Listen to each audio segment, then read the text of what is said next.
नमस्कार, आप देख रहे हैं 9 भारत समाचार।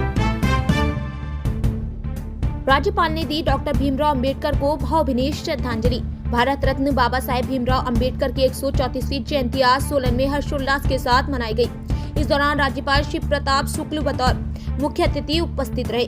सामाजिक दलित पीड़ित उत्थान संस्था द्वारा आयोजित इस कार्यक्रम में राज्यपाल शिव प्रताप शुक्ल ने भारत रत्न बाबा साहेब डॉक्टर भीमराव अंबेडकर के पुष्पांजलि अर्पित की।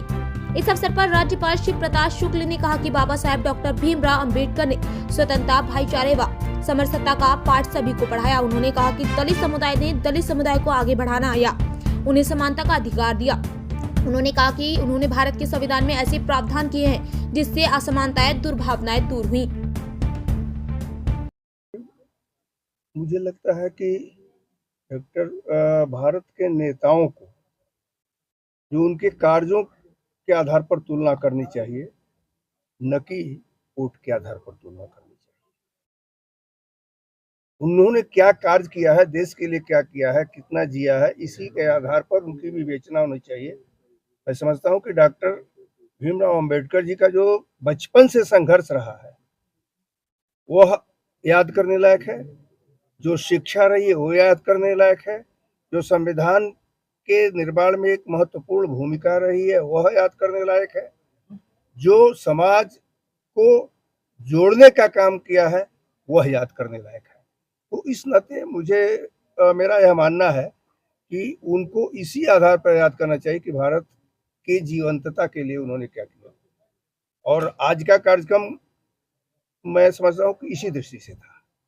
शेष राजनीतिक दल क्या करते हैं उनका अपना विषय है। सर, नशे को लेकर आपने लगातार मुहिम चलाई हुई है और प्रदेश में प्रयास भी हो रहे हैं। सरकारी स्तर पर हो रहे प्रयासों से क्या आप संतुष्ट हैं कि अभी इस दिशा में और काम करने बाकी है? नहीं, अभी और काम करने की आवश्यकता है। मुझे भी काम करने की आवश्यकता है, सरकार को भी काम करने की आवश्यकता है, जनता के बीच जाने की आवश्यकता है। और मैं बार-बार इस बात को कहता हूँ कि हमारे इस शुरू किए गए अभियान में जिसको प्रधानमंत्री नरेंद्र मोदी जी ने किया था, सबसे अधिक अगर किसी ने सहयोग किया तो मैं इसको मीडिया का मानता हूँ।